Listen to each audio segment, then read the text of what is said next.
What's up, everybody? Brian Wagner, Dragzine here with Project Red Dragon. I've got the Jedi of wiring, Andrew from Haltech here, who has worked miracles on this car.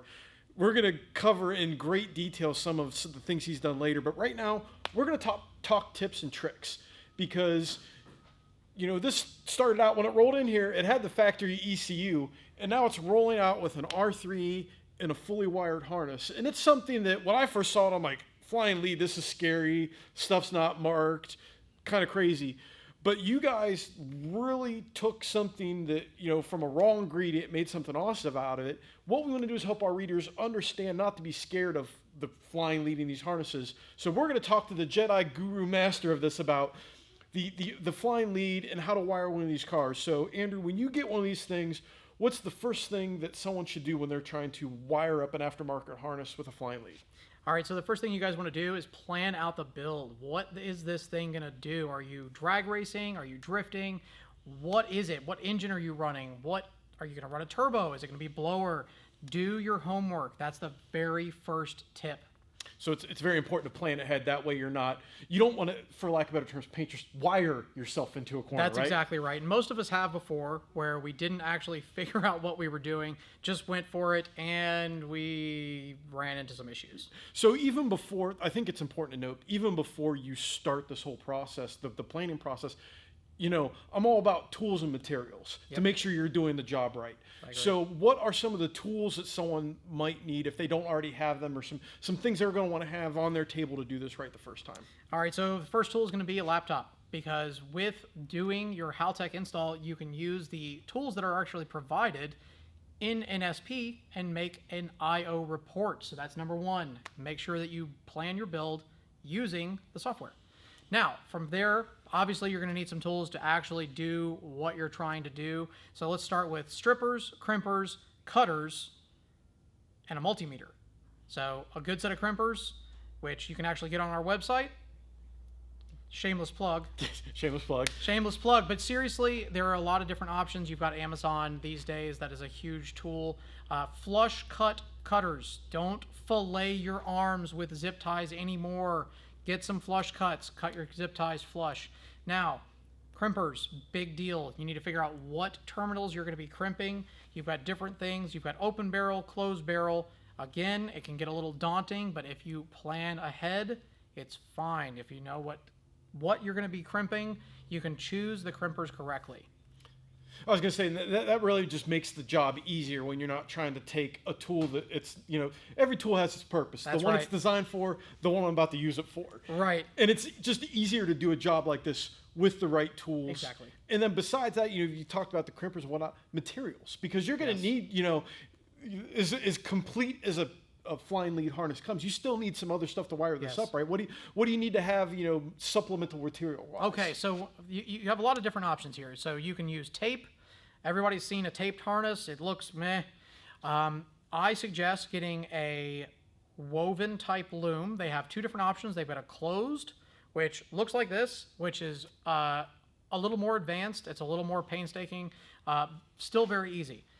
Now, they also have a wrap style loom. This is usually for beginners, the direction I would go. It kind of works like the old plastic corrugated stuff that nobody wants to see anymore, but it has this aesthetically pleasing to the eye of a woven loom. So split, you just wrap it over. They even have tools that zips up like a zipper. It's really cool.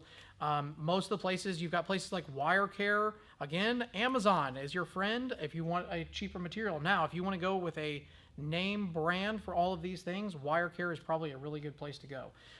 They have all your stuff that you need for looming and crimping, etc. like that. You've got places, again, get your materials ahead of time.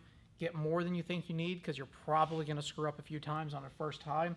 That's fine. You've got stuff that's like called Tessa tape. It's a fabric style tape. You can use that to actually tape up your junctions, and you don't get that sticky, goopy, nasty that the electrical tape usually uses after, I don't know, a week. Now, for doing, I do suggest getting different colors of electrical tape. That is going to assist you in actually laying the harness out before you loom it, because you're going to throw it through the firewall. You need to figure out your lengths. You need to figure out where everything's going to come out, because you got branches here. everything like that. So use different color electrical tape to actually signify different things. Now, kind of going off that same planning vein, you've got the tools, you've got this idea. Yep. Before you even cut a wire, you need to figure out where you're going to put your ECU. Is that one of the tips that you really need to drive home with people so they're essentially, again, not wiring themselves into a corner? That's right. So you don't want to do yourself,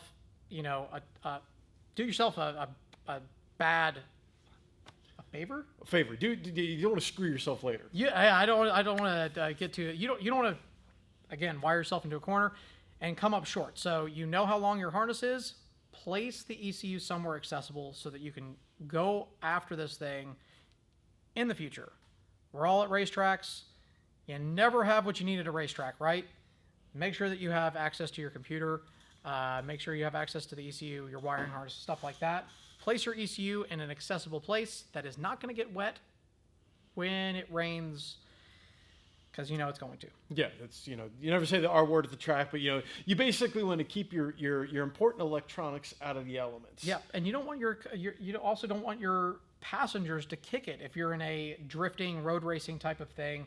I know obviously you guys are drag racing, but you never know who's going to be in the passenger seat. You don't want somebody to kick your ECU. Now, they're pretty robust. I will tell you, I have kicked mine many times. Still works. Place it in a place, again, out of harm's way. Speaking of placing things, you've got all your stuff cut and whatnot. Now, routing is very important. When it comes to tips on routing, we're kind of, we're going to go into a lot more depth in this in the article, but you got to pay attention where you're putting stuff. I agree. Because wires don't like certain things and sensors don't like certain things, do they? I agree. So a big thing you need to take note of is heat. That is pretty much with anything you're doing. You don't want a fuel line next to your header, right? You don't want your wiring harness next to your header either. No downpipes, no hot things. Now, if you are required to get anywhere close within a foot of something hot, they have heat management things, tapes, and insulation and stuff like that. Make sure you utilize those things if you have to get close to something hot. Now, the other part of things are RMI, which is your radiomagnetic interference. I believe that's the actual breakdown. Science. Alternators, science. Alternators, they put out a lot of interference on like things like your cam and crank sensors, stuff like that. They are definitely not wanting to be close to an alternator. But again, they are shielded wires. That helps. But if you can keep it away from something like an alternator, keep it away from it. So we've gone through, we've planned ahead, we've done all this, we've done all the Andrew tips, we've got this ready. Not so fast, my friend. You don't want to just go jamming this thing back through. It's like your middle school math teacher told you, check your work, right? That's right. So once you've gone through, you've loomed everything up, you've actually crimped, you've selected your crimper, you've read, you've looked up things, you know your pinouts. I don't care how sure you are of yourself, check your work. It's going to save you in the long run. Grab your multimeter, start from the ECU, and what I call ring out your harness. You're going to test continuity from one side of the harness to the other. You know where it goes? Hook them up, test it. Go through everything. It'll take you 30 to 45 minutes tops, and it will save you headaches in the long run. Yeah, and I think that's very important with something like this that, again, people will see the spaghetti mess of wiring. There's no need to freak out. It's really all about preparation, the right tools, and planning where you're going to put stuff and checking the work. That's kind of like, if you're going to cook it all down, that's what it's about. And that's honestly keep most people out of trouble. I think so. I think if you can just follow your own work, make sure you follow up on yourself, you will be in really good shape to actually complete this task in the first shot. I know that wiring is scary. Everybody's freaked out by wiring, but you know what? Having a laid out harness, taking your time, I promise it's not as scary, especially when you've got all the wires that come in the harness and your flying lead. They are labeled and bundled properly. And I think that's, again, what's important is it helps, people just think, oh, I have to make these sensor wires and everything else. It tells you what the wires are on these flying leads. That's the one thing I thought was awesome. That way I know, hey, this is my TPS sensor. And then, my point of view is, you talk about resources. If you have a question, look it up on Google and YouTube. There's got to be someone out there to show you this is how you wire up a TPS sensor, right? Listen, if you have an LS, the world runs on LS, I think, especially here in the U.S. The information's out there.